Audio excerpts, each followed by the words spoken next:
الصورة اللي حضرتك شايفها دي المفروض انها للامام علي بن ابي طالب كرم الله وجهه بعد ما خلع باب حصن من حصون اليهود في معركة خيبر. فهل الرواية دي حقيقية فعلا؟ هل سيدنا علي بن ابي طالب رافع الباب زي ما حضرتك شايف في الصورة كده؟ طيب في رواية تانية بتقول ان سيدنا علي بن ابي طالب وهو بيبارز المقاتل اليهودي مرحب ضربه بالسيف على دماغه قسمه نصين، ومن شدة الضربة فضل السيف يشق جسم المقاتل اليهودي لحد ما قسم جسمه بالكامل وضرب الارض الاولى وكمل على الارض الثانية والثالثة والرابعة في الوقت اللي كان سيدنا جبريل بيحاول يرفع سيف سيدنا علي علشان بس ما يقسمش كوكب الارض النصين. فين لحد ما قدر فعلا انه يرفع سيف سيدنا علي بعد ما وصل للارض السبعة. فهل الرواية دي هي كمان حقيقية ولا اي كلام؟ اقول لك طيب تعالى نحكي اللي حصل بالظبط في غزوة خيبر، وفي النص كده احكي لك اللي عمله سيدنا علي بن ابي طالب بالظبط في الغزوة. بداية كده ايه اللي خلى سيدنا محمد ياخد قرار بغزوة خيبر وقتال اليهود رغم معاهدة السلام اللي كانت بينهم؟ اقول لك ان الحكاية بدأت من صلح الحديبية، واللي حصل بالظبط ان سيدنا محمد شاف رؤية في المنام انه بيطوف بالبيت الحرام، بيطوف حوالين الكعبة، فما كان منه الا انه قرر يروح من المدينة على مكة علشان يعتمر. بس هيدخل مكة ويعتمر ازاي وسط الحرب اللي كانت دايرة بينه وبين قريش؟ اقول لك ان سيدنا محمد لبس لبس الاحرام وطلع هو والصحابة اللي كانوا معاه، واللي كان عددهم 1400 صحابة، معهمش غير عدد قليل من السيوف لحماية القافلة من الطريق، انما لا في ادوات حربية ولا لبس حرب ولا عتاد حربي ولا اي مظهر من مظاهر الحرب، مفيش اي حاجة خالص. طيب اللي سيدنا محمد عمله ده كان مقصود ولا بالصدفة؟ الاجابة طبعا كان مقصود، علشان بس يثبت لسادة قريش انه مش جاي حارب، انا جاي بملابس الاحرام ومش عايز حاجة غير ان اعتمر. الا انه بمجرد ما قرب من مكة سادة قريش بعتوا له وقالوا له يرجع والا جيوشهم هتطلع تحارب، بالبلدي كده مش هتدخل مكة يعني مش هتدخل مكة. سيدنا محمد بعت لهم سيدنا عثمان بن عفان علشان يفهمهم انه مش جاي حارب، انا جاي اعتمر. هو في حد راح يحارب حد يلبس له ملابس الاحرام؟ المهم من هنا لهنا مفيش فايده، سادة قريش رافضين دخوله لمكة وبيهددوا بالحرب، لكن في المقابل سيدنا محمد هو كمان مصمم على دخول مكة لاداء مناسك العمرة. طب وبعدين الحرب هتقوم. في الوقت ده سادة قريش كانوا متحالفين مع قبيلة اسمها بني كنانة، وسيدنا محمد كان متحالف مع قبيلة تانية اسمها بني خزاعة. القبيلتين لما شافوا الوضع بالشكل ده بدأوا يستنفروا، شافوا الامور بتسخن فبدأوا يستعدوا للحرب. فما كان من سادة قريش الا انهم بعتوا واحد من قبيلة كنانة للنبي محمد علشان يتفاوض معاه ويبعدوا عن مكة. الراجل فعلا راح قابل سيدنا محمد، لكنه اتفاجئ بمفاجأتين. اول مفاجأة وهي ان سيدنا محمد فعلا لابس لبس الاحرام، مفيش لا سلاح ولا جيش ولا اي حاجة خالص، سيدنا محمد فعلا كان راح يعتمر. اما المفاجأة التانية اللي شافها كانت اخلاص الصحابة لسيدنا محمد. بالبلدي كده الراجل خلال قعدته مع سيدنا محمد لاحظ ان صحيح المسلمين مش رايحين يحاربوا، لكنهم مستعدين يضحوا بنفسهم لتنفيذ اي امر النبي محمد يأمرهم بيه عليه الصلاة والسلام. لو قال لهم كسروا مكة على دماغ اللي فيها هيكسروها على دماغ اللي فيها، كاشخاص طبعا مش مقدسات. طلباتك ايه يا محمد؟ قال له انا عايز اعتمر. طيب والحل؟ فسيدنا محمد قال له نتفق، انا هرجع السنه دي مش هعتمر، لكن رجوعي ده بس مخصوص علشان اثبت لكم اني ما كنتش جاي احارب حد، وفي المقابل تسمحوا لي بدايه من السنه الجايه ان ادخل مكه واطوف بالكعبه. ثانيا نمنع الحرب ما بيننا لمده 10 سنين. ثالثا ممنوع الاعتداء على اي قبيله من القبائل المتحالفه معانا، لا تعتدوا علينا ولا نعتدي عليكم. تمام كده؟ فساده قريش قالوا له تمام احنا موافقين. فسيدنا محمد اكد عليهم تاني لو خالفتوا الاتفاق الصلح هيتلغي وهنرجع للحرب. قالوا له تمام واحنا موافقين. طيب الصلح ده كان فين؟ كان في منطقه اسمها الحديبيه، وبناء عليه اتسمى باسم صلح الحديبيه. صحيح كتير من المسلمين واولهم سيدنا عمر بن الخطاب ما كانش موافق على صلح الحديبيه وشايف انه في مصلحه قريش اكتر من مصلحه المسلمين، لكن سيدنا محمد بشره بان الصلح ده هيكون في مصلحه المسلمين اكتر من قريش. وفعلا في طريق عوده الرسول من الحديبيه للمدينه مره ثانيه ربنا انزل عليه الوحي بسوره الفتح، انا فتحنا لك فتحا مبينا. سوره الفتح اول ما ربنا نزلها على سيدنا محمد وسيدنا محمد بلغها للمسلمين ادركوا انه خلاص صلح الحديبيه اللي كان مزعلهم قوي كده هو اللي هيكون سبب في فتح مكه وانتصار الدعوه الاسلاميه باذن الله. ايوه بس ازاي صلح الحديبيه هيفيد المسلمين اذا كان بيحمي وبيامن كفار قريش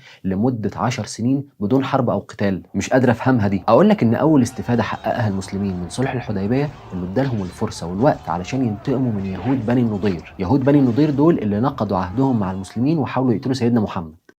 المسلمين ويهود بني نضير كان بينهم حاجه كده زي معاهده السلام، الا ان يهود بني نضير خالفوا الاتفاق وحاولوا يقتلوا سيدنا محمد عليه الصلاه والسلام. لكن ورغم محاوله الاغتيال دي واللي تستحق اعلان الحرب في حد ذاتها، الا ان المسلمين كانوا مشغولين باكتر من جبهه، اخطرها واهمها جبهه كفار قريش. مفيش وقت لتصفيه الحسابات مع اليهود دلوقتي. امال الوقت بقى مناسب امتى؟ لما صلح الحديبيه وفر للمسلمين 10 سنين كاملين بدون حرب مع كفار قريش. خلاص اعمل اللي انت عايزه، كفار قريش مش هيحاربوك. حلو لحد كده؟ حضرتك تقول لي حلو. اقول لك لك لا مش حلو، لان يهود بني النضير بعد انتشار الاسلام في المدينه اتنقلوا لمنطقه اسمها خيبر. منطقه خيبر دي عباره عن مجموعه حصون شديده التحصين بيسكنها اليهود اللي رافضين يدخلوا في الاسلام، او حتى اليهود اللي رافضين يدفعوا الجزيه، او حتى اليهود اللي رافضين يبطلوا اذيه في النبي محمد عليه الصلاه والسلام. زاد عليهم مين؟ زاد عليهم يهود بني النضير. الاثنين بمجرد ما اتلموا على بعض بداوا يخططوا ازاي يخلصوا من المسلمين بشكل كامل، مش بس يخلصوا من سيدنا محمد خالص، دول بداوا يفكروا ازاي يخلصوا على المسلمين والدين الاسلامي بشكل كامل. وفعلا شكلوا مجموعات من كل القبائل اللي عايزه تخلص من الدين الاسلامي، واولهم قبيله قريش، ونفذوا هجوم على المسلمين في المدينه اسمه هجوم الاحزاب او غزوه الاحزاب او غزوه الخندق. طيب احنا فاهمين انهم سموها بغزوه الاحزاب لانهم جمعوا كل الاحزاب اللي بتكره الاسلام والمسلمين، لكن ليه سموها باسم غزوه الخندق؟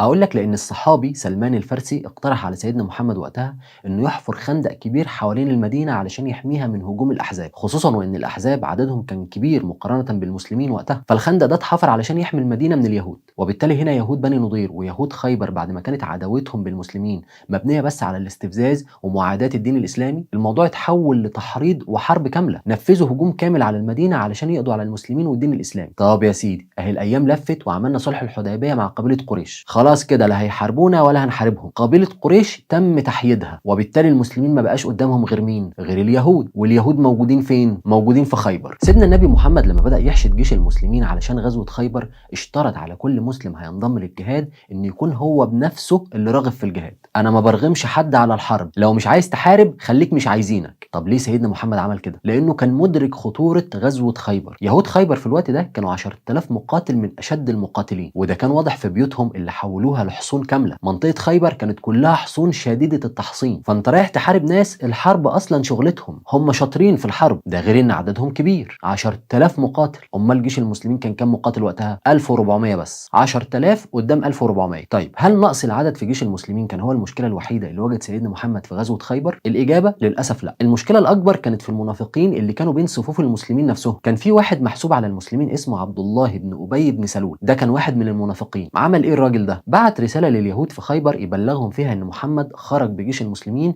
وجاي لكم في الطريق، اجهزوا للحرب واعملوا حسابكم ان عدد جيش المسلمين 1400 مقاتل، وعدد الخيول اللي مع المسلمين كذا وكذا، والاكل والشرب اللي مع المسلمين يكفيهم قد كذا وكذا. شرح لهم وضع المسلمين بالتفصيل، وكتب لهم كل اللي يعرفوا عن جيش المسلمين اللي اتحرك علشان يحارب. فعلا يهود خيبر وصلتهم رساله المنافق عبد الله بن ابي بن سلول، فراحوا بسرعه عملوا اتفاقيه دفاع مشترك مع قبيله ثانيه اسمها غطفان. دور القبيله دي انها تساعد يهود خيبر بالسلاح في حربهم ضد المسلمين، مقابل ان خيبر تتنازل لهم عن نص حصادهم من التمر. خيبر كانت مشهورة بأفضل أنواع التمور، والتمور زمان كانت مصدر أساسي للغذاء سواء للإنسان أو حتى للحيوانات زي الجمال والخيول، وبالتالي فالتمور زمان كانت مصدر غذاء مهم جدا ممكن تندلع بسبب الحروب أو حتى تدخل في صفقات حربية بين القبائل. تخيل إن خيبر اشترت السلاح بالتمر، للدرجة دي التمر كان مهم، كان زيه زي البترول دلوقتي كده. في المقابل بقى المسلمين وهم في طريقهم لخيبر الرسول بشرهم باستشهاد واحد من الصحابة اسمه عامر بن الأكوع. سيدنا النبي بشرهم إزاي؟ دعا له بالرحمة، وكان معروف في غزوات المسلمين زمان إن أي حد سيدنا محمد يدعي له بالرحمه يبقى هينول الشهاده. طيب هيستشهد ازاي ومين اللي هيقتله؟ هقول لك دلوقتي. جيش المسلمين وصل خيبر وبدا يدور على افضل مكان يعسكر فيه وينشر قواته. طيب جيش المسلمين عسكر فين؟ في مكان اسمه وادي الرجيع. المكان ده هو الطريق اللي بيربط حصون خيبر بقبيله غطفان اللي المفروض هتمدهم بالسلاح في حربهم ضد المسلمين، وبالتالي المسلمين عسكروا هناك تحديدا علشان يقطعوا خطوط الامداد عن اليهود. طيب حلو، المسلمين وصلوا وخلاص الهجوم بدا. اقول لك للاسف الهجوم ما بداش ولا حاجه. جيش المسلمين لما وصل خيبر وصلها بالليل، وسيدنا محمد كان بيمنع جيش المسلمين من الهجوم على اي حد بالليل، خصوصا وان الحصون اللي هيهاجموها دي فيها نساء واطفال. فكنوع من الرحمه بيهم سيدنا محمد اجل الهجوم لتاني يوم الصبح، علما بان اليهود جمعوا القبائل وهجموا على المسلمين في المدينه وما فرقوش اذا كان معاهم اطفال ولا نساء ولا حتى شيوخ. لكن سلوك سيدنا محمد كان مختلف عن سلوك اليهود، كان فيه هنا غدر وفيه هنا رحمه حتى في الحرب. تاني يوم الصبح المسلمين صحوا الفجر، صلوا الفجر جماعه وبداوا يرتبوا صفوفهم استعدادا للحرب. يهود خيبر اول ما شافوا جيش المسلمين واقف على ابواب حصونهم بداوا يصرخوا بكلمه واحده: محمد والخميس. مين هو الخميس اللي كان مع سيدنا محمد؟ الخميس ده المقصود بيه الجيش. الجيش مكون من 5 أجزاء: الميمنه والميسره والمقدمه والمؤخره والقلب، وبالتالي كانوا بيسموه زمان اختصارا باسم الخميس، جاي من 5 أجزاء يعني. قبل الحرب ما تبدا على طول واحد من الصحابه كان اسمه حباب بن منذر راح لسيدنا محمد وساله: المكان اللي احنا معسكرين فيه ده اختياره بامر من ربنا ولا راينا احنا كبشر في الحرب؟ خد بالك هو محرج يقول لسيدنا محمد اذا كان ده اختيار الهي ولا رايك انت. فسيدنا محمد رد عليه وقال له: بل هو رايي انا، يعني المكان ده انا اللي اخترته علشان اعسكر فيه. خد بالك المكان كان قريب جدا من حصون خيبر. فالصحابي حباب بن منذر استسمح سيدنا محمد محمد انه يغير مكان المعسكر لاسباب عسكريه بحته، من بينها على سبيل المثال ان سهام اليهود تقدر توصل لجيش المسلمين بكل سهوله، في حين ان سهام المسلمين ما تقدرش توصل له. اليهود يقدروا يتجسسوا على كل تشكيلاتنا واخبارنا من فوق الحصون بتاعتهم، في حين ان احنا مش هنقدر نعرف عنهم حاجه لاننا تحتهم وهم فوقنا. طيب هنا سيدنا محمد عمل ايه؟ الراجل اللي جاي ينظر عليه ده ويقول له انت كلامك غلط عمل معاه ايه؟ هل مثلا قال لك لا انا القائد وانا كلامي اللي هيمشي؟ خالص. قال له انت مش فاهمك انت ازاي تعدل عليا؟ برضه خالص. سيدنا محمد قال له كلمتين ما فيش غيرهم: الراي ما اشرت، اللي انت قلته هو اللي هيتنفذ. مش انت بتتكلم في المصلحه العامه للناس؟ مش كلامك انت هو اللي صح؟ يبقى هو اللي يمشي حتى ولو كان مخالف لكلامي. هو ده سيدنا النبي محمد، وهو ده تواضع سيدنا النبي محمد. هو ده القائد الحقيقي اللي تهمه مصلحه جنوده حتى ولو كان الراي غير رايه. طيب خلاص، النهار طلع والحرب هتبدا. حصون خيبر دي بقى عامله ازاي؟ اقول لك انها عباره عن مجموعه كبيره من الحصون، لكن اهم 8 حصون فيهم كان اسمهم حصن ناعم، وحصن الصعب ابن معاذ، وحصن قلعه الزبير، وحصن ابي، وحصن النزار، وحصن القاموس، وحصن الوطيح، وحصن السلالم. دول كانوا اهم واصعب 8 حصون. الحصون الباقيه كانت ضعيفه وسهله. اول حصن واصعب حصن من حيث القدره القتاليه كان حصن ناعم، وده لان كان من بين المقاتلين بتوعه واحد اسمه مرحب، مقاتل يهودي اسمه مرحب، كان معروف بقوته وجبروته، كان مقاتل شرس جدا. فكره بس انك تقف قدامه كانت محتاجه قلب ميت وادراك منك انك غالبا هتموت. اللي بيقابل مرحب ده في الحرب بيبقى عارف انه هيموت. المهم جيش المسلمين حاول يقتحم حصن ناعم اكتر من مره، لكن مفيش فايده. الحصن فعلا منيع، المسلمين مش عارفين لا يدخلوه ولا حتى يجبروا اليهود على الاستسلام. فين لحد ما المقاتل اللي اسمه مرحب ده قال لك بس كده انتوا تعبين نفسكم ليه؟ طلع بالحصان بتاعه خارج ابواب الحصن ونادى على المسلمين وقال لهم الراجل فيكم يطلع لي، ده بالبلدي يعني. انما لو عايز تعرف اللي قاله بالنص فهو طلب من جيش المسلمين يبعت له حد يبارزه. ابعتوا لي اقوى حد فيكم علشان ابارزه. مين هنا تقدم علشان يبارز مرحب؟ سيدنا عامر بن الاكوع. فاكرين الصحابي اللي سيدنا النبي دعا له بالرحمه وهم افترهم لخيبر فالصحابه عرفوا انه هيستشهد؟ هو ده سيدنا عامر بن الاكوع، هو اللي خرج علشان يبارز مرحب. سيدنا عامر بن الاكوع كان شجاع جدا ومقاتل محترف جدا، لكن ورغم شطارته وشجاعته دي الا انه كان عنده مشكله واحده. مشكلته انه كان قصير، وبالتالي كان بيستخدم سيف قصير علشان يقدر يحركه يمين وشمال في المبارزه، علشان يقدر يتحكم فيه. سيدنا عامر بن الاكوع فعلا كان متفوق على مرحب في القتال، وقدر خلال المبارزه انه يلاقي ثغره في تحركات مرحب، فنزل بجسمه ولف حوالين نفسه بالسيف علشان يقطع رجله، لكن وبسبب ان سيفه قصير السيف ما وصلش اصلا لجسم مرحب، ولف حوالين جسم سيدنا عامر بن الاكوع لحد ما طعن رجله هو. يعني هو اللي طعن نفسه، مرحب ما طعنوش، مرحب ما قدرش يوصل له اصلا. وللاسف الشديد الطعنه كانت شديده لدرجه انها قتلت سيدنا عامر بن الاكوع. مين هنا يدخل بعد سيدنا عامر بن الاكوع؟ مين اللي هيقاتل مرحب؟ سيدنا علي بن ابي طالب. لكن قبل ما احكي لك اللي عمله سيدنا علي بن ابي طالب خليني افاجئك واقول لك ان سيدنا علي ما كانش في الجيش اللي خرج لغزوه خيبر اصلا. سيدنا علي كان مريض بمرض في عينه، وبسببه ما كانش بيقدر يفتح عينه غير لما تألمه ألم شديد جدا، وبالتالي ما كانش يصلح للقتال، وبناء عليه اتأخر في السفر مع الجيش. امال انضم للجيش امتى؟ اقول لك ان سيدنا علي ورغم مرضه الشديد الا انه بمجرد ما عرف ان الجيش اتحرك من غيره زعل وقال لنفسه انا اتخلف عن رسول الله، الجيش كله يطلع مع رسول الله وانا اللي اقعد هنا. فخد سيفه وركب حصانه وطلع يلحق جيش المسلمين، لكن بسبب مرضه اللي ابطأ حركته وبسبب خروج جيش المسلمين قبل ما هو نفسه يخرج، فالجيش وصل لخيبر قبل منه وبدأ الحرب في غيابه. بعد ما المسلمين حاولوا اكتر من مره يقتحموا حصن ناعم وما عرفوش، سيدنا النبي محمد بص للصحابه وقال لهم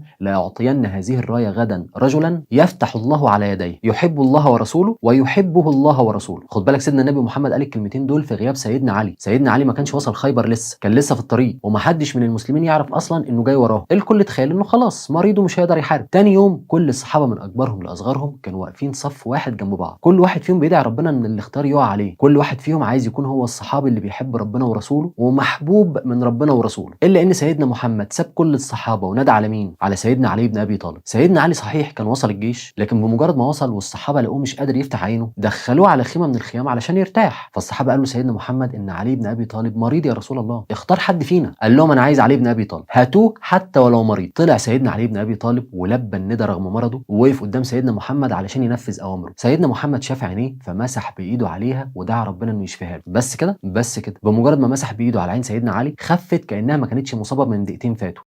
الصحابه نفسهم لما حكوا عن اللي شافوه قالوا بالنص برأ حتى كأن لم يكن به وجع، كأنه ما كانش تعبان. طيب سيدنا علي خف الحمد لله، وسيدنا محمد اداله رايه المسلمين، لكن قبل ما يسيبه للحرب وصاه وصيه مهمه قال له فيها امش ولا تلتفت حتى يفتح الله عليك، امشي ناحيه حصون خيبر وما تبصش وراك، استمر في القتال لحد ما ربنا ينصرك عليه. سيدنا علي تقدم فعلا ناحيه حصن ناعم اول حصون خيبر، وبدأ يكلم اليهود ويدعوهم للاسلام علشان الحرب تنتهي بدون قتال وبدون اي دم. لكن رد اليهود كان عباره عن فتح ابواب الحصن علشان يخرج منه يكونوا فخر المقاتلين بتوعهم. المقاتل مرحب مرحب من كتر ثقته في نفسه قعد يقول اشعار في شجاعته وفي قوته. انا الذي سمتني امي مرحبا، قد علمت خيبر اني مرحب، شاكي السلاح بطل مجرب. سيدنا علي بن ابي طالب رد عليه وقال له ايه؟ رد عليه بنفس الشعر: انا الذي سمتني امي حيدره، كليث غابات كريه المنظره. وهب قام رافع سيفه وضربه فوق دماغه فتحوا له نصين. وبكده نبقى وصلنا لروايه ضربه السيف اللي كانت هتشق الارض نصين. هل فعلا ضربه سيدنا علي بعد ما قتلت مرحب اليهودي كانت هتشق الارض وتقسمها نصين؟ الاجابه طبعا لا. للاسف الشديد بعض الناس لما بتبالغ في حبها لحد معين بتاذيه بحبها ده. وده ازاي؟ بتبدا ترسم عنه اساطير غالبا الناس ما بتصدقهاش، فالنتيجه بتبقى عكسيه. الناس بتبدا تفقد ثقتها حتى في البطولات الحقيقيه، زي بالظبط الروايه الثانيه، الروايه اللي بتقول ان سيدنا علي خلع باب حصن خيبر، وبعد ما خلعه شاله بايد واحده علشان يستخدمه زي درع كده بدل الدرع بتاعه اللي وقع منه. الروايه بتكمل وبتقول ان بعد الحرب ما خلصت 7 رجاله، ويقال 8 ويقال 40 ويقال 70، الروايات كتير وكل روايه منهم برقم. المهم الروايات دي بتقول ان رجاله كتير جدا حاولوا بس يرفعوا الباب اللي سيدنا علي بن ابي طالب كان شايله بايد واحده، لكنهم ما قدروش. طبعا لو رجعت للمؤرخين المعروفين مش هتلاقي اي حد فيهم بياكد المعلومه دي، كلها مجرد روايات ملهاش مصدر. وهنا السؤال: هو سيدنا علي بن ابي طالب محتاج حد يبروزه؟ محتاج حد يخترع له بطولات؟ ده هو لوحده بطوله، هو لوحده بطولاته مبروزاه. ده سيدنا علي بن ابي طالب يا جماعه اللي وقف بطوله قدام اقوى المقاتلين اليهود وضربوا ضربه واحده على دماغه جاب اجله. سيدنا علي بن ابي طالب ابن عم الرسول وجوز بنته. سيدنا علي ابو سيدنا الحسن والحسين، رابع الخلفاء الراشدين وواحد من المبشرين بالجنه، اول طفل يعلن اسلامه كان لسه يدوب 10 سنين. سيدنا علي هو اللي امتد منه نسل النبي محمد عليه الصلاه والسلام. هو نسل النبي محمد عليه الصلاه والسلام امتد من مين؟ ما هو من سيدنا علي اللي هم سيدنا الحسن والحسين. سيدنا علي اللي قال فيه النبي محمد ان عليا مني وانا منه، ورجع تاني واكد كلامه وقال لسيدنا علي نفسه: من احبك فقد احبني ومن ابغضك فقد ابغضني. اللي يحبك يحبني واللي يكرهك يكرهني. يبقى سيدنا علي اللي ربنا وهبه كل النعم دي مستني مننا او من غيرنا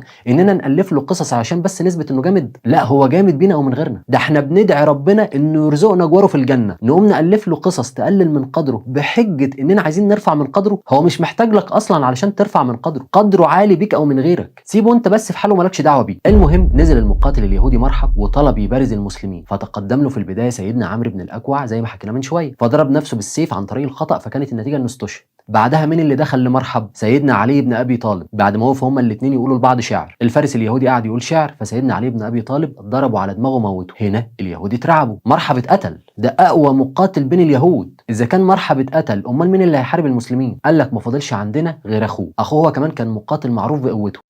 اخوه نزل من الحصن وطلب مبارزه المسلمين. مين اللي تقدم له؟ سيدنا الزبير بن العوام. سيدنا الزبير ضربوا ضربتين كوموا جنب اخوه. وهنا اليهود بمجرد ما شافوا مرحب واخوه مقتولين على ايد المسلمين هم بنفسهم هربوا من حصن ناعم على الحصن رقم 2 الا وهو حصن الصعب. وبكده يبقى اول حصن من حصون خيبر وقع على ايد جيش المسلمين بقياده سيدنا علي بن ابي طالب. لكن هنا كانت المشكله، بسبب طول الحصار اللي المسلمين فرضوه على اليهود في حصن ناعم، الاكل والشرب اللي مع المسلمين خلص، وكان كل املهم انهم يلاقوا اي اكل في حصن ناعم اللي هيفتحوه. لكن بمجرد ما دخلوه فعلا ما لقوش اي حاجه، ما فيش لا اكل ولا شرب، لا ولسه مطلوب منهم يحاصروا حصن الصعب ويكرروا معاه نفس السيناريو اللي نفذوه مع حصن ناعم. طب ازاي؟ ما فيش اكل والجيش محتاج ياكل. المهم مع مرور الوقت ومعاناه الجيش من الجوع، مجموعه من المسلمين شافوا شويه حمير فاصطادوها وذبحوها وقطعوها وبداوا يطبخوها. كانوا فاهمين ان الحمير زي الجمال ممكن تتاكل، لكن بمجرد ما بداوا يطبخوها وريحتها طلعت، سيدنا النبي محمد سال على مصدر اللحمه اللي المسلمين بيطبخوها: انتوا جبتوا اللحمه دي منين؟ اول ما عرف انها لحمه حمير منعهم عنها وقال لهم تترمي على الارض فورا، حتى الحلل اللي اتطبخت فيها هي كمان تتكسر وتترمي، وده لان لحمه الحمير فيها نجاسه. طيب هناكل ايه يا رسول الله؟ مفيش اي اكل. فسيدنا النبي محمد قضى ليلته كلها يدعي ربنا انه يوفر للمسلمين الاكل اللي محتاجينه. وفعلا تاني يوم وبمجرد ما المسلمين حاولوا يقتحموا حصن الصعب، اليهود هربوا للمره الثانيه والحصن وقع في ايد المسلمين. وهنا كانت المفاجاه، حصن الصعب كان من اكتر الحصون اللي مليانه اكل وشرب. طيب الحصن اللي بعده حصن الزبير. حصن الزبير ورغم انه الحصن الثالث في حصون خيبر الا انه كان اكتر حصن منيع بين كل الحصون اللي سبقته. وده ليه؟ لانه كان عباره عن قلعه مقفوله من كل ناحيه، والاهم انها موجوده فوق مكان عالي، يعني مش على ارض مستويه زي باقي الحصون، وبالتالي لا الجنود عارفين يطلعوا له ولا حتى الخيل عارفه تطلع له. اللي يحاول يطلع للحصن يبقى بينتحر. طيب هنعمل ايه ونتصرف ازاي؟ المسلمين فضلوا محاصرين القلعه او الحصن لمده 3 ايام، لحد ما في اليوم الرابع واحد من اليهود اللي مستخبيين جوه الحصن اتسلل بالليل لحد ما وصل لخيمه النبي محمد عليه الصلاه والسلام. انا فلان الفلاني من يهود خيبر وعايز اقابل النبي محمد. خير؟ قال له بص انا دلوقتي لا ليا دعوه مين ينتصر في الحرب ولا مين يخسر الحرب، انا كل اللي يهمني تجارتي، وحصن الزبير ده لو حاصرته 100 سنه جايه برضه مش هتعرف تدخله. وده ليه؟ لان صحيح اليهود قافلينه من كل ناحيه، لكن في مكان سري بيدخلوا منه الاكل والشرب، وبالتالي لو فضلوا قاعدين جوه الحصن 100 سنه جايه حصارك ده مش هيأثر فيهم. انا بقى مستعد اوصلك للمكان السري اللي بيدخلوا منه الاكل والشرب علشان تقطعوا عنهم، فيضطروا اما انهم يستسلموا او انهم يخرجوا علشان يحاربوك فتنتصر عليهم زي ما انتصرت عليهم في كل الحروب اللي فاتت. طيب وايه المقابل؟ قالوا لو انتصرت على اليهود ودخلت حصون خيبر انا مش طالب منك غير انك تحمي لي تجارتي. وفعلا هو ده اللي حصل.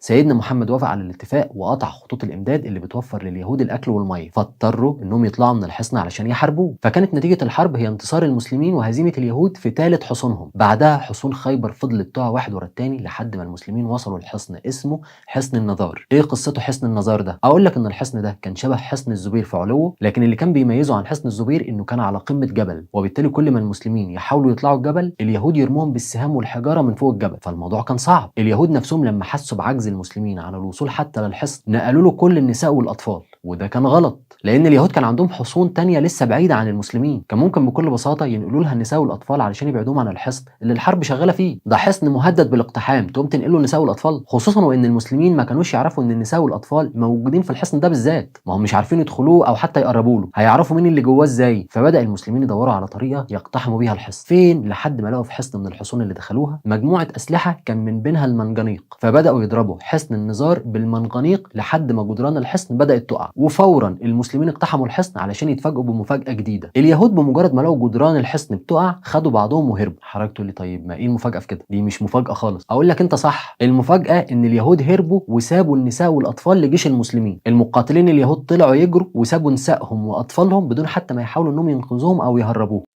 وبعد نجاح المسلمين في فتح كل الحصون دي اليهود اقتنعوا انه خلاص حتى لو استمروا في الحرب كل الحصون الباقيه هي كمان هتقع. طيب هيعملوا ايه ويتصرفوا ازاي مع المسلمين؟ طلبوا الصلح مع المسلمين. هنا سيدنا محمد عمل ايه؟ حضرتك تقول لي المفروض يخلص عليهم بدل ما يصالحهم ويرجعوا يخونوه زي ما عملوا قبل كده. اقول لك بالعكس، سيدنا محمد مش بس وافق على الصلح، ده كمان وافق ان اللي عايز يقعد منهم في خيبر يقعد وما يمشيش. بل وخد الاتقل، سيدنا محمد وعدهم ان اللي هيشتغل منهم في الزراعه مش هيشتغل بالاجره، بالعكس ده هياخد نص اللي بيزرعه كانه شريك بالظبط، هياخد نص المحصول. وبالتالي عدد كبير من يهود خيبر لقوها فرصه فقعدوا واشتغلوا في الزراعه. لكن ورغم موافقه سيدنا محمد على الصلح، وبرغم انه سمح لهم يشتغلوا وعاملهم احسن معامله، برغم انه ادالهم نص المحاصيل اللي بيزرعوها، برغم انه اتجوز واحده منهم بعد ما كان قادر يخلص عليهم كلهم او على الاقل خالص يطردهم من خيبر كلها، بعد كل ده اتفقوا عليه لحد ما طبخوا له اكله مسمومه علشان يموتوه. الاكله المسمومه دي كانت سبب رئيسي في المرض اللي اصابه في ايامه الاخيره قبل ما يموت. التفاصيل دي معروفه لحد النهارده باسم الشاه المسمومه. ايه حكايتها الشاه المسمومه دي؟ بعد ما المسلمين انتصروا على اليهود في معركه خيبر وقدروا انهم يدخلوا حصونهم، اليهود هربوا بدون ما ينقذوا النساء والاطفال. حكيت لك في معركه خيبر ان اليهود جمعوا كل نسائهم واطفالهم في حصن النزار باعتبار انه حصن عالي والمسلمين مش هيقدروا يوصلوا، لكن بمجرد ما الحصن وقع المقاتلين اليهود هربوا وسابوا النساء والاطفال بدون ما ينقذوه. من بين النساء اللي كانوا في الحصن بقى واحده اسمها صفيه بنت حيي بن الاخطب، ده كان سيد يهود بني النضير. المهم السيده صفيه كانت مميزه جدا بين كل نساء اليهود لدرجه ان المسلمين لما عرفوا بوجودها في حصن النزار قرروا انهم يعرضوا امرها على سيدنا النبي محمد عليه الصلاه والسلام. احنا لقينا بنت سيد يهود بني النضير، نتصرف معاها ازاي؟ فما كان من سيدنا محمد الا انه جابها وقعد معاها وحكى لها على كل الجرائم اللي ابوها ارتكبها في حق المسلمين. طيب ليه حكى لها على التفاصيل دي؟ لسببين. السبب الاول ان جوزها وابوها اتقتلوا على ايد المسلمين، والسبب الثاني ان سيدنا محمد بعد ما اللي باقي من يهود خيبر استسلموا وعملوا معاهده صلح مع المسلمين كان حريص انه يناسب اليهود نفسهم علشان يثبت لهم ان المسلمين مش عايزين منهم اي حاجه، لا احنا عايزين قتال ولا عايزين دم ولا عايزين مشاكل، كل اللي المسلمين عايزينه انهم ينشروا دين ربنا، دين الاسلام. طب لو مش عايز دين الاسلام خلاص انت حر، لكم دينكم ولي دين، لكن بشرط ما تلفش من ورايا وتأذيني وتأذي المسلمين. وده ليه؟ لان ده بالظبط اللي عملوه اليهود في غزوه الاحزاب او غزوه الخندق. اليهود كانوا عاملين اتفاقيه سلام مع سيدنا محمد والمسلمين، لكن بالرغم من كده راحوا جمعوا كل القبائل اللي بتكره المسلمين وهجموا عليهم في المدينه علشان يخلصوا عليهم، اللي هي غزوه الاحزاب او غزوه الخندق اللي حكينا قصتها في حلقه غزوه خيبر. فسيدنا محمد عارف كويس جدا غدر اليهود، تبقى قاعد معاهم النهارده منتصر عليهم وبيتحايلوا عليك علشان بس تعفو عنهم، وبمجرد ما تسيبهم وترفع ايدك عنهم يلفوا من وراك علشان يخلصوا عليك. هم طول عمرهم كده من ايام النبي محمد وهم كده، لدرجه ان سيدنا النبي محمد عليه الصلاه والسلام بعد ما عفى عنهم فعلا بعد غزوه خيبر حاولوا يسموه علشان يقتلوه زي ما هحكي لك دلوقتي. سيدنا محمد بقى علشان عارف غدرهم قرر انه يناسبهم علشان يثبت لهم انه مش عايز منهم اي حاجه. انا مش عايز اذيكم، بالعكس ده انا عايز اناسبكم واتجوز من بناتكم. طيب مين افضل واحده ممكن تناسب سيدنا النبي محمد عليه الصلاه والسلام؟ السيده صفيه بنت سيد يهود بني النضير. لكن هيتجوزها ازاي اذا كان جوزها وابوها هما الاثنين ماتوا على ايد المسلمين؟ فسيدنا محمد قعد معاها وحكى لها على كل الاذى اللي ابوها اذاه للمسلمين رغم اتفاقيه الصلح ومعاهده السلام اللي كانت ما بينهم. واكتر اذى تعرض له المسلمين على ايد ابوها كان تحريضه للقبائل والاحزاب اللي هجمت على المسلمين في غزوه الاحزاب او غزوه الخندق. الغزوه دي كلها كانت من تخطيط ابوها، رغم ان ابوها قبلها كان قاعد مع سيدنا محمد علشان يتفقوا على الصلح، لكن برضه غدر بسيدنا محمد والمسلمين.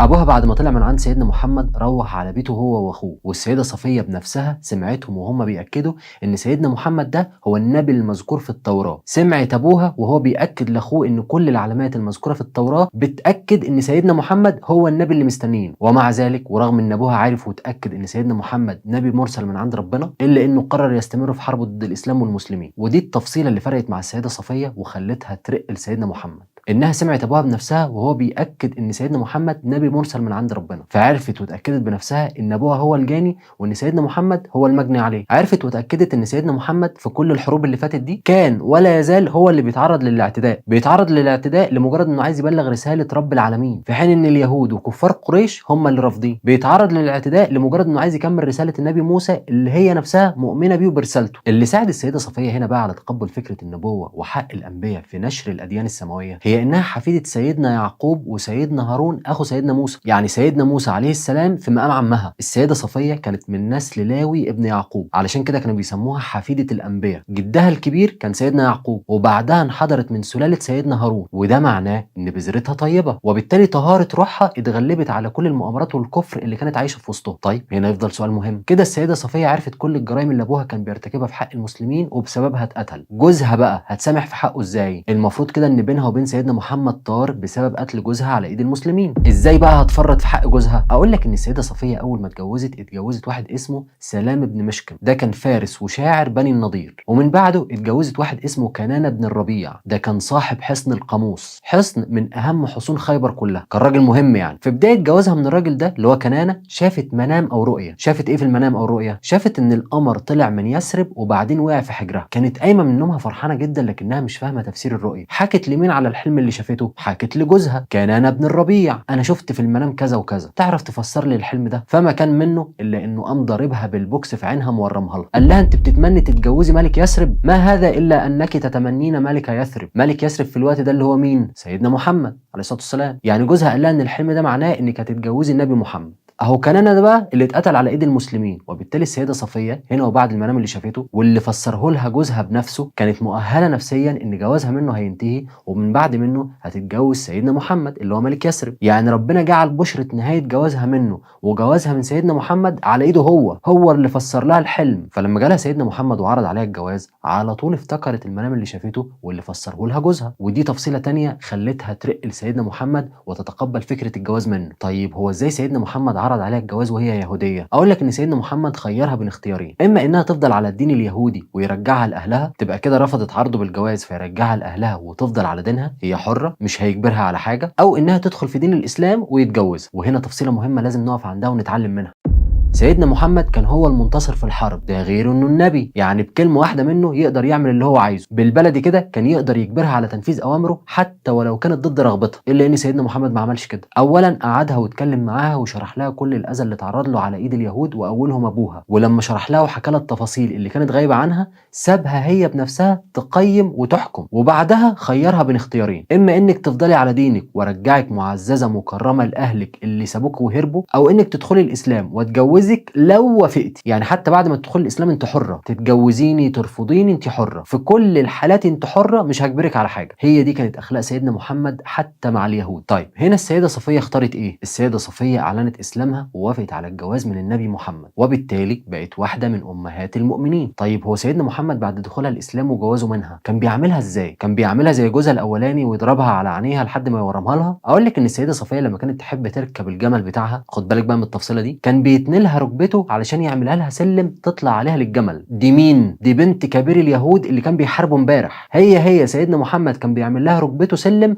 علشان يركبها الجمل بدون ما تتعب ولا تحتاج مساعده من حد. طيب لحد هنا العلاقه بينهم زي الفل ومفيش اي مشاكل. امال مين اليهوديه اللي حاولت تقتل سيدنا محمد وتحط له السم في الاكل؟ اقول لك ان في نفس الليله اللي اتجوز فيها سيدنا محمد من السيده صفيه، الصحابه كانوا خايفين جدا على سيدنا محمد من انها تغدر بيه، ما هم ضايقين غدر اليهود، والسيده صفيه واحده من اليهود، تبقى قاعد بتاكل وبتشرب معاهم وبيضحكوا في وشك، وفجاه كده بمجرد ما تدي لهم ظهرك علشان بس تشرب يحطوا لك السم في الاكل. وبالتالي الصحابه كانوا خايفين على سيدنا محمد من السيده صفيه، هما الاثنين مقفول عليهم باب واحد. فيوم واحد منهم وكان اسمه ابو ايوب الانصاري فرش قدام بيت النبي محمد، البيت اللي اتجوز فيه السيده صفيه، قام فرش قدام باب البيت وقاعد بالسيف بتاعه. خير يا ابا ايوب؟ قال لهم انا مش هتحرك من هنا لحد ما اطمن على سيدنا محمد بكره الصبح. سيدنا النبي تاني يوم لما عرف باللي عمله دعا له وقال له اللهم احفظ ابا ايوب كما بات يحرسني. بعدها السيده صفيه عرفت ان السيده عائشه والسيده حفصه بيقولوا انهم اكرم منها عند رسول الله، وده ليه؟ لانهم قبل ما يبقوا زوجاته فهم بنات عمومته قرايبه يعني. هنا السيده صفيه بمجرد ما الكلمتين دول وصلوا لها زعلت جدا لدرجه انها قعدت تبكي، قعدت تعيط. طيب ليه قعدت تعيط؟ ايه اللي زعلها في الكلمتين دول؟ اقول لك زعلت بعد ما حست ان الناس لسه بيبصوا لها باعتبارها البنت اللي كانت يهوديه، مش البنت اللي اسلمت وبقت زوجة رسول الله. وهنا حضرتك بتدرك ان الايمان كان بدا يملى قلب السيده صفيه لدرجه انها بدات تغير على اسلامها. هم ليه لسه شايفيني يهوديه مش مسلمه؟ ده انا زوجة رسول الله، ازاي يقولوا عليا كده؟ طيب سيدنا محمد لما عرف الكلمتين دول عمل ايه؟ سيدنا محمد بدا يهديها ويقول لها الا قلتي وكيف تكونين خيرا مني وزوجي محمد وابي هارون وعمي موسى؟ اللي تقول لك كده قولي لها انت ازاي تبقى احسن مني وانا زوجة النبي محمد وابويا النبي هارون وعم النبي موسى؟ مين ده اللي احسن منك وانت بتنتسبي لثلاث انبياء؟ وهنا بيتضح لك ان سيدنا النبي ما كانش بيفرق بين زوجاته في حسن المعامله، ما كانش بيجي على واحده فيهم لحساب واحده تانية، بيراضيهم كلهم وبيخاف عليهم كلهم وبيحسن معاملتهم كلهم، ما كانش يقبل ان واحده فيهم تجرح مشاعر التانية حتى ولو بدون قصد. لذلك ستنا صفيه كانت هي كمان بتبادله نفس الشعور بل واكتر. سيدنا النبي عليه الصلاه والسلام لما تعرض للتسمم وكان خلاص بيموت، لما كان على فراش الموت يعني، دخلت عليه السيده صفيه وهي بتبكي وقالت له والله يا نبي الله لوددت ان الذي بك بي. فسيدنا النبي يرد عليها ويقول لها ايه؟ والله انها لصادقه، لا بتكذب ولا بتجامل ولا بتنافق، والله انها لصادقه. وهنا السؤال، لما السيده صفيه مش هي اللي قتلته، امال مين اللي قتلته بالسم؟ هقول لك. جيش المسلمين صحيح فتح خيبر، لكن اليهود ما كانوش عايشين بس في خيبر. خيبر ايوه كانت من اقوى حصونهم، لكن اليهود كانوا عايشين في اماكن تانية كتير حوالين خيبر، من بينها على سبيل المثال منطقه اسمها فدك، ومنطقه اسمها وادي القرى، ومنطقه ثالثه اسمها تيماء. منطقة فدك كانت موجودة شمال حصون خيبر، وكانت من أول المناطق اللي سيدنا محمد بعت لأهلها خطاب يدعوهم فيه للإسلام، لكن لأن سيدنا محمد ما كانش لسه دخل خيبر وفتح حصونها، فيهود منطقة فدك اتأخروا في الرد على سيدنا محمد. تقريبا كانوا متخيلين إن يهود خيبر هم اللي هينتصروا على المسلمين، لكن لما حصل العكس والمسلمين فتحوا خيبر، يهود فدك طلعوا يجروا على سيدنا محمد قبل ما هو اللي يوصل له. قالوا له احنا موافقين على الصلح لكن تعاملنا زي ما عملت يهود خيبر. اللي هو ازاي؟ قالوا له تسيبنا قاعدين في أرضنا وتدينا نص المحاصيل الزراعية اللي هنزرعها. فسيدنا محمد قال لهم ماشي مفيش مشكله، مش ده اللي هيرضيكم مفيش مشكله. مين هنا بقى اللي كان عليه الدور؟ يهود وادي القرى. وادي القرى ده مجموعه قرى بيسكنها اليهود والعرب، ومكانها ما بين خيبر وما بين منطقه ثالثه اسمها تيماء. طيب هل يهود وادي القرى استسلموا زي اليهود اللي قبلهم؟ الاجابه لا، استدعوا جيوشهم وجهزوا سلاحهم وانتشروا على ابواب القرى بتاعتهم علشان يواجهوا المسلمين. كانوا متاكدين ان اللي حصل في خيبر مش ممكن يتكرر في وادي القرى، كانوا شايفين ان يهود خيبر ورغم قوتهم الا انهم كانوا اغبياء وما لهمش في التخطيط العسكري. المهم المسلمين وصلوا وادي القرى لقوا جيش اليهود واقف مستنيه، وكعاده العرب زمان في الحروب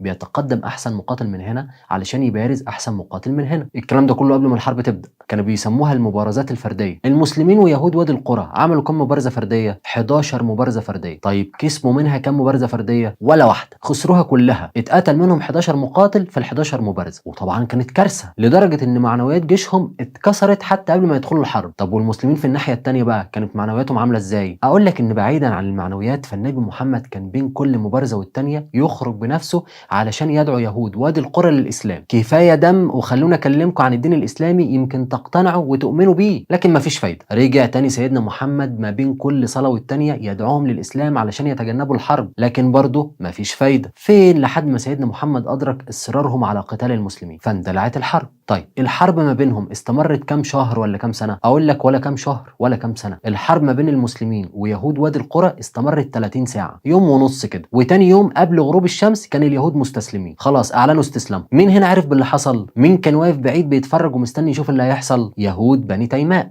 اللي هي ثالث منطقه في تجمعات اليهود. اول ما عرفوا ان يهود وادي القرى استسلموا بعد يوم ونص بس من القتال، هم كمان طلعوا يجروا على سيدنا النبي علشان يطلبوا الصلح، لكن بنفس المزايا اللي سيدنا محمد منحها اليهود خيبر، يسيبهم شغالين في الاراضي الزراعيه مقابل نص المحاصيل. طيب هل خلاص كده اليهود كلهم استسلموا؟ اقول لك فعلا اليهود كلهم استسلموا، حصونهم وقعت ووقعوا اتفاقيات صلح مع سيدنا محمد، والمسلمين امورهم استقرت، وسيدنا محمد اتجوز من اليهود علشان بس يثبت لهم انه قابلهم وقابل عيشتهم حواليه وما عندوش اي مشكله معاهم. الا ان اليهود ورغم اتفاقيات الصلح اللي وقعوها مع سيدنا محمد رجعوا من تاني خططوا لاغتياله، خططوا لاغتيال سيدنا محمد. بس هيغتالوه ازاي؟ اقول لك ان واحده من يهود خيبر اسمها زينب بنت الحارث كانت بتكره سيدنا محمد كره العمى، ما بتطيقوش، فراحت جابت شاه اللي هي ذبيحه يعني، تبلتها وشوتها ولفتها لفه هدايا وطلعت بيها على سيدنا محمد، لكن قبل ما تديها لسيدنا محمد علشان ياكلها غرقتها بالسم، لدرجه انها سالت المسلمين عن اكتر حته سيدنا محمد بيحب ياكلها في الذبيحه، وركزت السم تحديدا في اكتر مكان سيدنا محمد بيحب ياكله، وبعدها وزعت باقي السم على باقي الذبيحه بالتساوي، وخدت الذبيحه وطلعت على سيدنا محمد.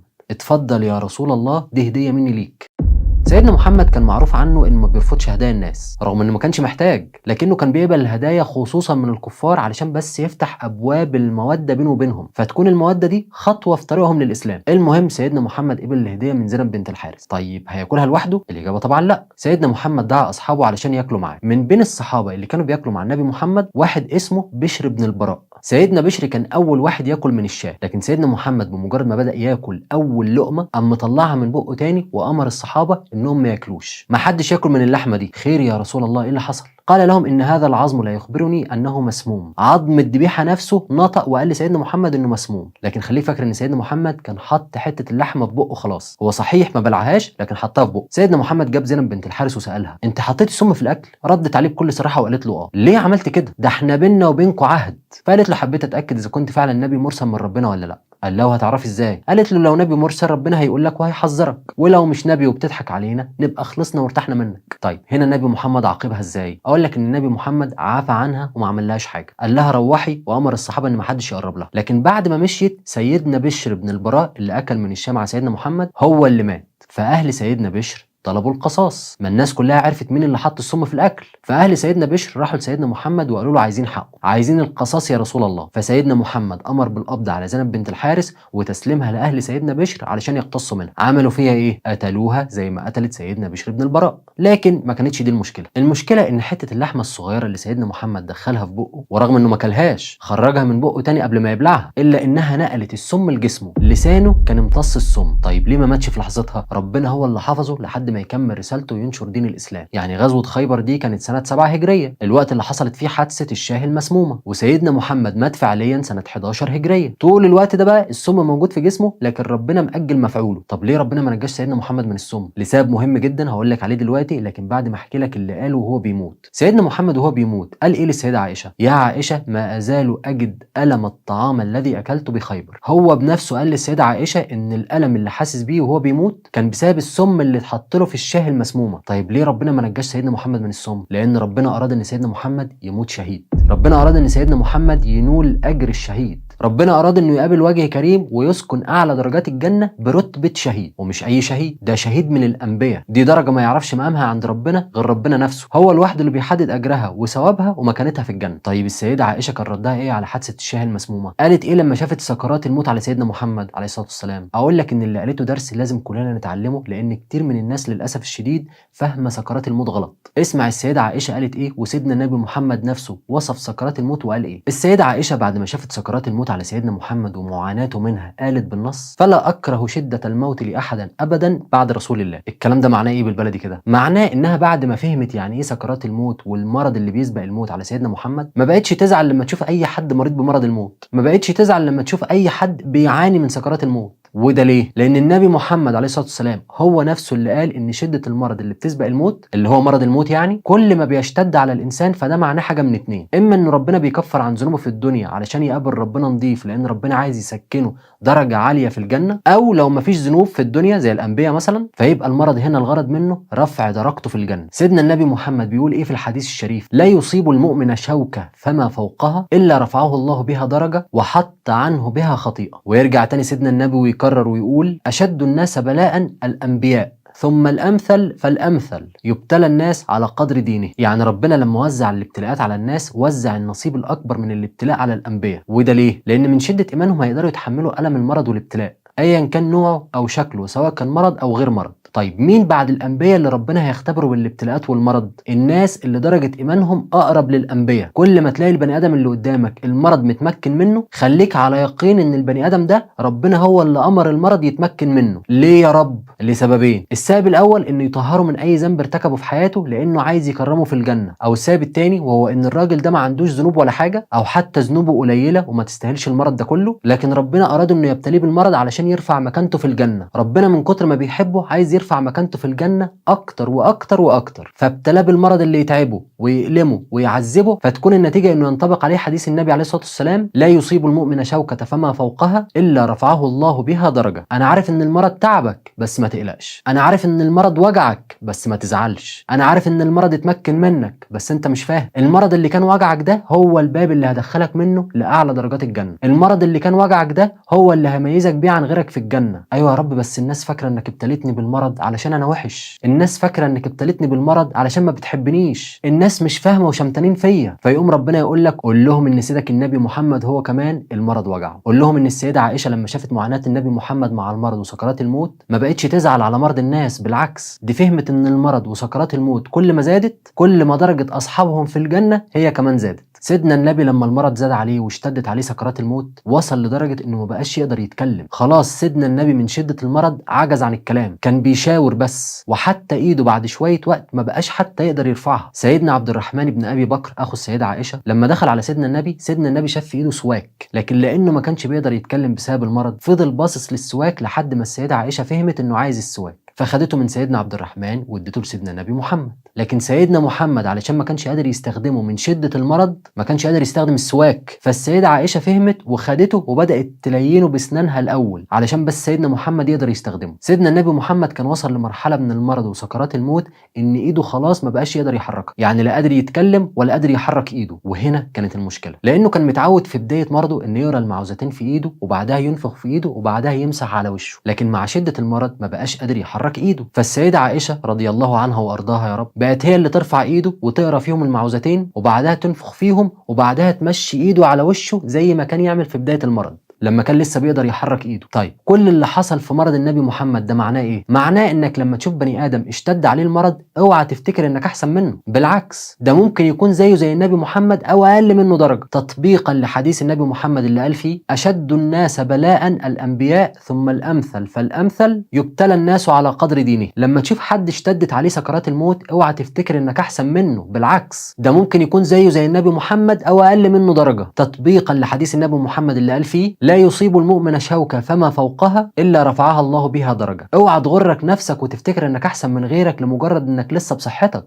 مرض غيرك ممكن يكون نعمة ودرجة اعلى في جنات النعيم انت نفسك لسه ما وصلتلهاش ولا حتى تستحقها، انت بس اللي ما كنتش تعرف حاجة عن مرض النبي محمد ولا عن سكرات موته. طيب لو انت بقى اللي ربنا اختبرك بالمرض تعمل ايه؟ اصبر واحتسب. عسى ان ربنا يكون ابتلاك علشان يغفر لك ذنوبك، عسى ان ربنا يكون ابتلاك علشان يرفعك درجه اعلى في جناته. وهنا يفضل السؤال المهم: ايه اللي حصل لسيدنا محمد في لحظاته الاخيره بعد ما فقد القدره على الكلام والحركه؟ ايه اللي حصل لما غاب عن الوعي؟ ايه الحوار اللي دار بينه وبين الملائكه لما رفع عينه للسماء؟ طب السيده عائشه عملت ايه وقالت ايه وهو بيموت؟ اقول لك ان دي تفاصيل كتير وحكايه تانية ممكن نحكيها في حلقه منفصله لو حضرتك تحب باذن الله. كل سنه وحضراتكم طيبين بمناسبه العيد، ويا رب كل سنه تبقوا في احسن حال، اللهم امين. حابين نفكر حضراتكم ان مواعيدنا بعد رمضان زي ما هي سبت واثنين واربع الساعه 8 باذن الله، ولو حابين نرجع بعد رمضان بموضوع معين، موضوع حابين نتكلم فيه، يا ريت من فضلكم تقولوا لنا. كل سنه وحضراتكم طيبين مره تانية.